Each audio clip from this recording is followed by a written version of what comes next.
हमारी आज की कहानी है कर्ज।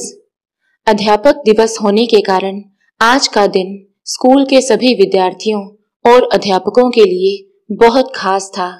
स्कूल को बहुत अच्छे तरीके से सजाया गया था। विद्यालय के प्रांगण में अध्यापक दिवस का कार्यक्रम चल रहा था। सभी विद्यार्थी प्रांगण में उपस्थित थे और प्रिंसिपल सर माइक पर गुरु की महिमा का गान कर रहे थे। जलता है वो दिए की तरह, कई जीवन रोशन कर जाता है। कुछ इसी तरह से हर गुरु अपना फर्ज निभाता है और इसी के साथ ही पूरा विद्यालय तालियों की गड़गड़ाहट से गूंज उठा। तभी अचानक आई एक सायरन की आवाज से सब अध्यापक और बच्चे चौंक गए। वो आवाज जिला मजिस्ट्रेट की गाड़ी के सायरन की थी। प्रिंसिपल सहित स्कूल के सभी अध्यापक हैरान थे कि आखिर इतने बड़े अधिकारी उनके उस छोटे से स्कूल में क्यों आए थे। अपनी गाड़ी से उतरकर जिला मजिस्ट्रेट सीधा प्रिंसिपल ऑफिस में चले गए। उन्हें ऑफिस में जाते देख प्रिंसिपल भी तेज कदमों से ऑफिस में पहुंचे। अरे सर, आप अचानक यहाँ, बताइए मैं आपकी क्या सेवा कर सकता हूँ। प्रिंसिपल ने माथे का पसीना पोंछते हुए कहा तो सामने बैठा अधिकारी बोला, दरअसल बात यह है कि मुझे इस स्कूल के एक अध्यापक चंद्र मोहन जी से मिलना है। चंद्र मोहन जी का नाम सुनकर प्रिंसिपल सर हैरान रह गए कि आखिर इतने बड़े अधिकारी को एक मामूली से अध्यापक से क्या काम हो सकता है। लेकिन उन्होंने डीएम साहब से कोई सवाल करना उचित नहीं समझा और बोले, सर दरअसल बात यह है कि चंद्र मोहन सर कुछ वर्ष पहले ही रिटायर हो गए थे, इसलिए अब वो यहाँ पर पढ़ाने के लिए नहीं आते। ये सुनकर डीएम साहब कुछ सोचते हुए बोले, लेकिन उनका एड्रेस तो होगा आपके पास। तो प्रिंसिपल ने कहा, जी मैं अभी रजिस्टर में देखकर उनका पता आपको बता देता हूँ। थोड़ी ही देर में चंद्र मोहन सर का पता ढूंढकर प्रिंसिपल ने उन्हें दे दिया, जिसे देखकर डीएम साहब के चेहरे पर संतुष्टि के भाव आ गए। ठीक है, मैं चलता हूँ, आपका धन्यवाद।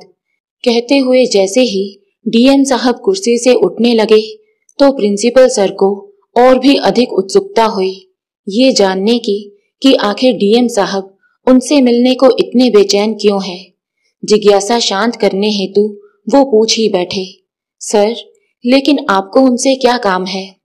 तो डीएम साहब वापस कुर्सी पर बैठ गए और बोले, एक बहुत बड़ा कर्ज है उनका मुझ पर जो मैं चुकाना चाहता हूँ, इसलिए उनसे मिलना था। ये बात सुनकर प्रिंसिपल प्रश्नवाचक निगाह से उनकी ओर देखने लगे तो डीएम साहब सारी बात विस्तार से प्रिंसिपल सर को बताने लगे और बोले, वर्षों पहले मैं भी इसी स्कूल में ही पढ़ा करता था। जब मैं 8वीं कक्षा में था उस समय चंद्र मोहन सर हमारी कक्षा को गणित और नैतिक शिक्षा के विषय पढ़ाया करते थे।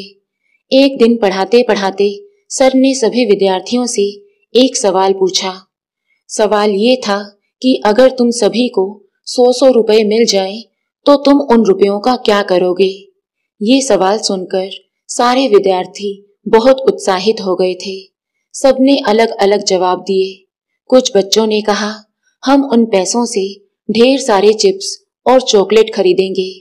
तो कुछ ने कहा, उन पैसों से हम अपने लिए खिलौने खरीदेंगे।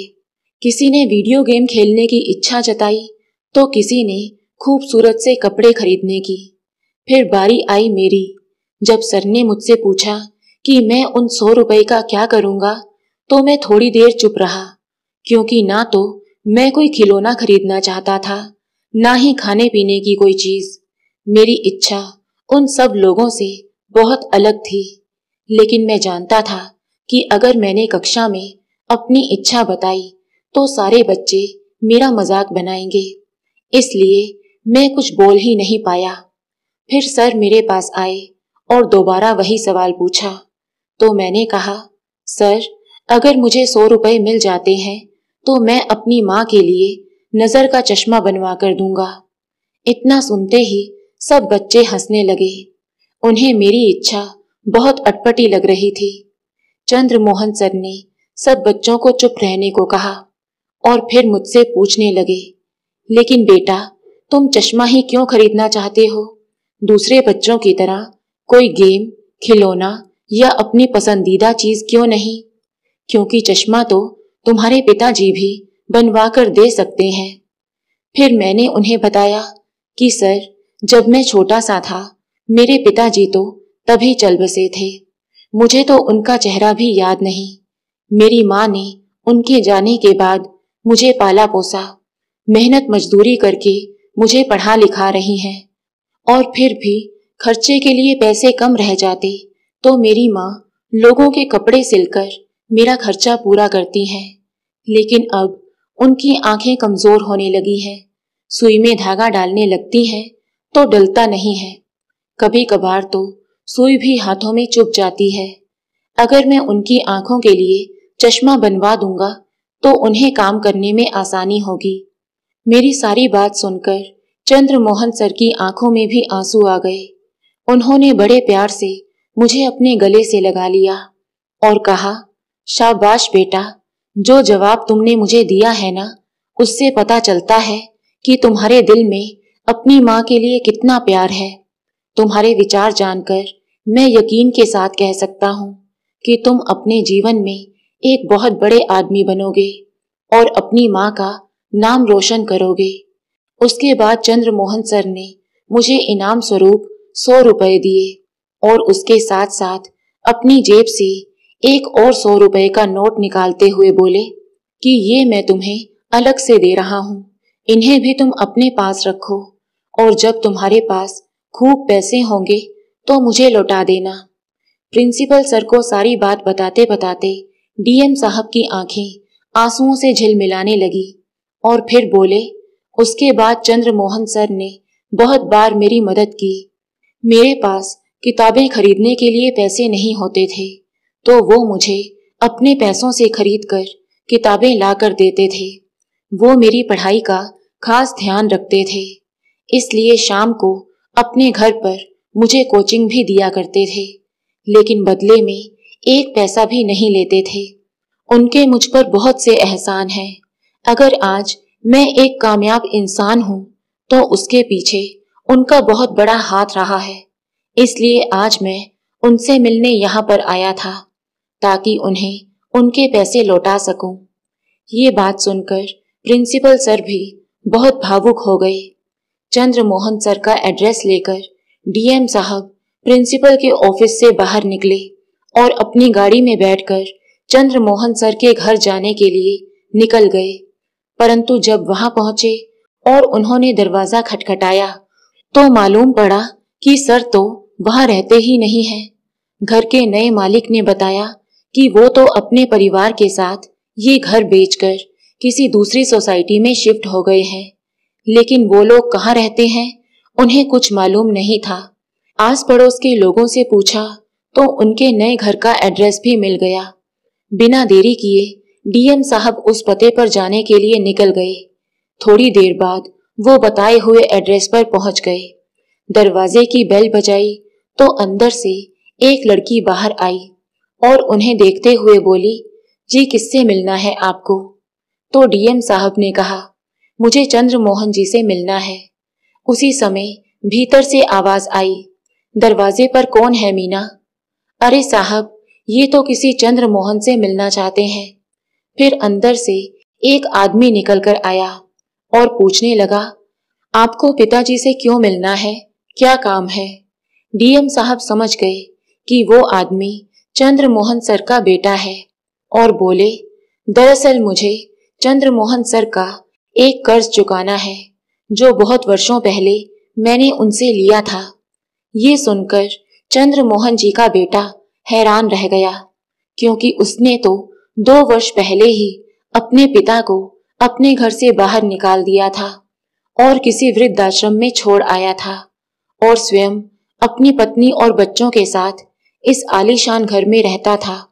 जब से उसने अपने पिता को वृद्धाश्रम में छोड़ा था, उसके बाद से उसने उनकी कोई खबर नहीं ली थी। उसे तो ये तक भी मालूम नहीं था कि वो जिंदा भी हैं या नहीं।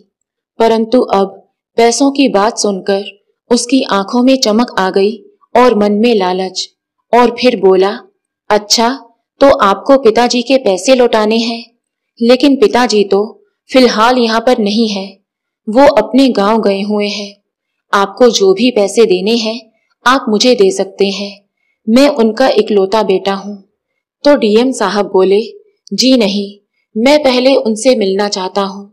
यदि वो गांव गए हैं तो मुझे गांव का ही पता दे दीजिए, मैं वहां उनसे मिलने चला जाऊंगा। ये सुनकर चंद्रमोहन जी का बेटा थोड़ा घबरा गया और फिर बोला, अरे आप क्यों तकलीफ करते हैं, जब पिताजी आएंगे तो मैं उन्हें दे दूंगा। फिर डीएम साहब बोले, तुम्हारे चेहरे से साफ साफ दिखाई दे रहा है कि तुम झूठ बोल रहे हो, सच सच बताओ कि चंद्रमोहन सर कहाँ है। डीएम साहब ने उससे सख्ती से पूछताछ की तो उसने सारा सच उगल दिया और बताया कि 2 वर्ष पहले वो अपने पिता को वृद्धाश्रम में छोड़ आया था। फिर डीएम साहब ने चंद्रमोहन जी के बेटे से उस वृद्धाश्रम का पता पूछा जहां वो रहते थे और तुरंत वृद्धाश्रम पहुंच गए। वहां पहुंचकर वे आश्रम के मैनेजर के पास गए और उनसे चंद्रमोहन सर के बारे में पूछताछ की। तो मैनेजर उन्हें सर के कमरे में ले गया। कमरे के भीतर जाने से पहले डीएम साहब ने अपने सभी सिक्योरिटी गार्ड्स को बाहर ही रहने को कहा, क्योंकि वे उनसे अकेले में मिलना चाहते थे। जैसे ही वो कमरे के अंदर गए तो देखा कि चंद्रमोहन जी अपने बिस्तर पर लेटे हुए थे। वो बेहद कमजोर और बीमार लग रहे थे, चेहरा झुर्रियों से भर चुका था। वो अपनी उम्र से कहीं ज्यादा बूढ़े नजर आ रहे थे। ये देखकर डीएम साहब का मन भर आया। उन्होंने जाकर सर के पैर छुए तो चंद्रमोहन जी बोले, तुम कौन हो बेटा और मुझसे मिलने क्यों आए हो? माफ करना, मैंने तुम्हें पहचाना नहीं। कहते हुए चंद्रमोहन जी उठकर बैठ गए। तभी डीएम साहब उनके पास रखी कुर्सी पर बैठते हुए बोले, सर मेरा नाम आकाश है, आकाश मेहता। बहुत सालों पहले जब आप स्कूल में अध्यापक थे तो उस समय मैं आपका विद्यार्थी हुआ करता था। ये बात सुनकर चंद्रमोहन जी अपने दिमाग पर जोर डालने लगे। उनकी याददाश्त अब काफी कमजोर हो चुकी थी। फिर डीएम साहब ने कहा, सर आपको याद है एक बार आपने मुझे 200 रुपए दिए थे, जिसमें से 100 रुपए इनाम स्वरूप थे और बाकी के 100 रुपए मेरी माँ का चश्मा बनवाने के लिए। और साथ में आपने ये भी कहा था कि जब मेरे पास पैसे होंगे तब वो 100 रुपए मैं आपको लौटा सकता हूँ। उसके बाद भी आपने मेरी बहुत बार सहायता की थी ताकि मैं अच्छे से पढ़ लिख जाऊं। इतना सुनते ही चंद्रमोहन जी को सब कुछ याद आ गया। उनकी आंखें भीग गई और आंखों से आंसू निकलकर उनके कुर्ते को भिगोने लगे। ये देखकर आकाश थोड़ा हैरान हुआ कि आखिर सर उसे देखकर ऐसे रो क्यों रहे हैं। सर आखिर बात क्या है, कोई परेशानी है क्या? आकाश ने पूछा, लेकिन चंद्रमोहन जी कुछ ना बोल पाए। तभी वृद्धाश्रम का मैनेजर कमरे के अंदर आया और बोला, बेटा जिस पिता को बुढ़ापे में उसकी इकलौती औलाद ने ही धुतकार दिया हो, उसके पास आंसू बहाने के अलावा और क्या रास्ता बचा होगा। इनका अपना बेटा जिसे इन्होंने नाजों से पाल पोस कर बड़ा किया, पढ़ाया लिखाया, जिसे उसके पैरों पर खड़ा किया, उसकी हर ख्वाहिश पूरी की, उसी बेटे ने वृद्धावस्था में इन्हें अपने घर से निकाल दिया। उम्र के इस पड़ाव पर जब इन्हें अपने बेटे के सहारे की सबसे ज्यादा जरूरत थी, उसने इन्हें अकेला छोड़ दिया। ये बात सुनकर आकाश की आंखें आंसुओं से भर उठी। फिर चंद्रमोहन जी बोले, बेटा तुम्हें तो मैंने उस समय केवल 100 रुपए ही दिए थे।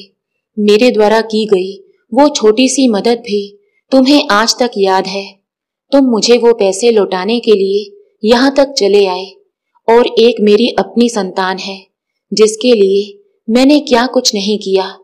पाई पाई जोड़कर उसका जीवन संवारा, एक पिता होने का फर्ज बखूबी निभाया, लेकिन उसने मेरी कदर ना की, मुझे यहाँ वृद्धाश्रम में छोड़कर चला गया। कहते कहते चंद्रमोहन जी फूट फूट कर रो पड़े। तो आकाश उनके आंसुओं को साफ करते हुए बोला, प्लीज रोइए मत सर। बदनसीब होते हैं वो बेटे जो अपने माँ बाप का महत्व नहीं जानते। फिर चंद्रमोहन जी बोले, अच्छा बेटा, ये तो बताओ कि तुम आजकल क्या कर रहे हो।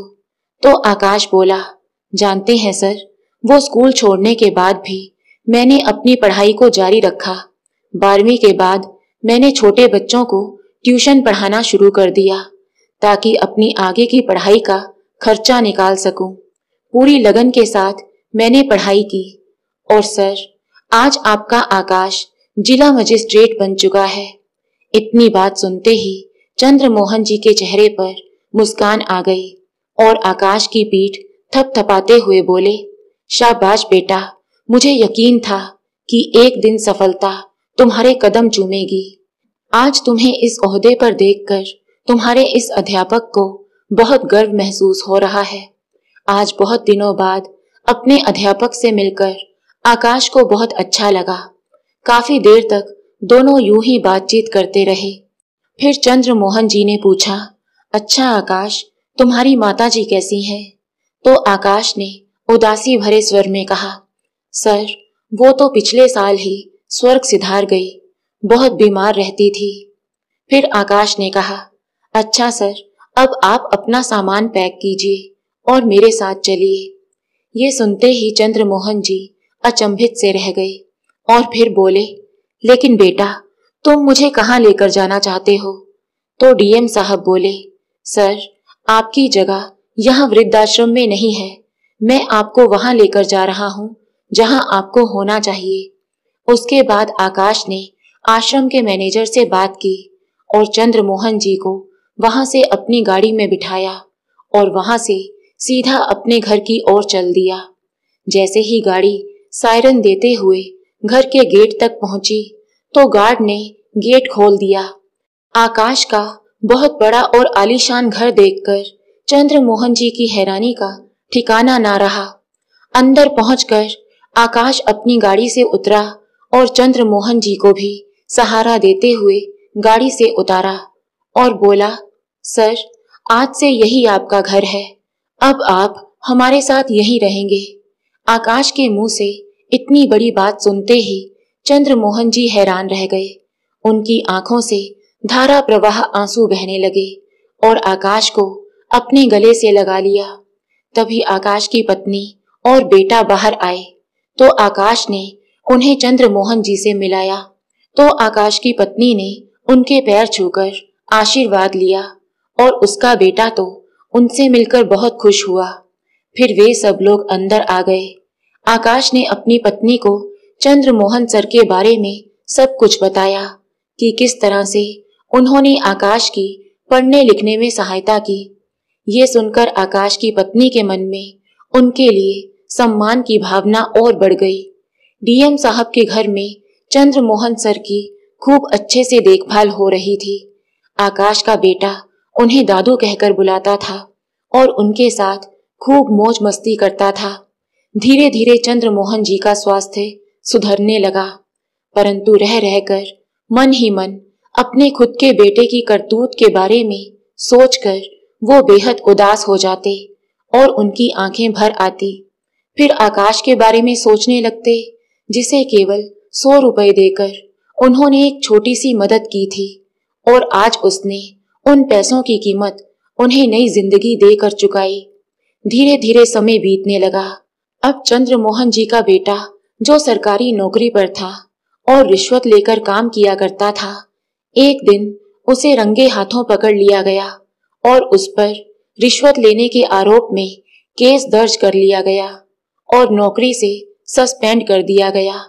वो जानता था कि अब उसके पिता चंद्रमोहन जी वृद्धाश्रम में नहीं रहते, बल्कि जिला मजिस्ट्रेट के एक बड़े से आलीशान घर में रहते हैं। इतनी बड़ी मुसीबत से निकलने का उसे कोई हल नहीं सूझ रहा था, इसलिए वो सीधे अपने पिता से मिलने के लिए डीएम साहब के घर पहुंच गया। लेकिन गेट पर ही गार्ड ने उसे रोक लिया। फिर चंद्रमोहन जी का बेटा बोला, मेरे पिता चंद्रमोहन जी यहीं रहते हैं, मैं यहाँ अपने पिताजी से मिलने आया हूँ। ये बात सुनकर सिक्योरिटी गार्ड उसे वहीं रोककर घर के अंदर आया। उसने चंद्रमोहन जी से कहा कि बाहर कोई आदमी आया है जो स्वयं को आपका बेटा बता रहा है और आपसे मिलने की जिद कर रहा है।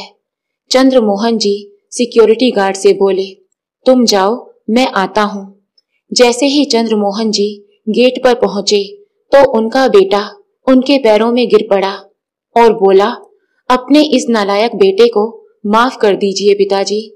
तो चंद्रमोहन जी ने कहा, कौन बेटा? किसका बेटा? मेरा कोई बेटा नहीं है। वो तो मेरे लिए उसी दिन मर गया था जिस दिन उसने मुझे धुतकार कर वृद्धाश्रम में मरने के लिए छोड़ दिया था। मैं उसके आगे बहुत गिड़गिड़ाया था कि मुझे बुढ़ापे में अपने बेटे के सहारे की जरूरत है, अपनों के साथ की जरूरत है। मैंने उसे लाख मनाने की कोशिश की, लेकिन उसने मेरी एक भी नहीं सुनी थी। चंद्रमोहन जी के मुंह से ये बात सुनकर उनके बेटे को बहुत शर्मिंदगी महसूस हुई और फिर हाथ जोड़ते हुए बोला, ऐसा मत कीजिए पिताजी, मैं बहुत बड़ी मुसीबत में फंस गया हूँ। रिश्वत लेने के आरोप में मुझ पर एक केस चल रहा है जिसमें सारे सबूत मेरे खिलाफ हैं और मेरी हार तय है। उसके बाद मुझे सलाखों के पीछे भेज दिया जाएगा। पिताजी, केवल आप ही मेरी जान बचा सकते हैं। आप डीएम साहब से कहकर मुझे इस मुसीबत से बाहर निकलवा लीजिए। तो चंद्रमोहन जी बोले, बेटा, ये सब तो तुम्हारे बुरे कर्मों का नतीजा है और उन बुरे कर्मों की सजा तो तुम्हें मिलकर ही रहेगी। मैंने तो तुम्हें हमेशा से ही अच्छी शिक्षा दी थी कि बेईमानी के पैसे से सदा दूर रहना, लेकिन तुमने मेरी एक नहीं सुनी। अब इस सजा से तुम्हें मैं तो क्या, भगवान भी नहीं बचा सकते, क्योंकि आखिरकार हम जो बोते हैं वही हमें काटना पड़ता है। इतना कहकर चंद्रमोहन जी वापस घर के अंदर आ गए और गार्ड से बोले कि इस आदमी को तुरंत यहाँ से बाहर निकाल दो, ये एक बहुत बड़ा मुजरिम है। इसके बाद उनका बेटा वहां से निराश होकर चला गया।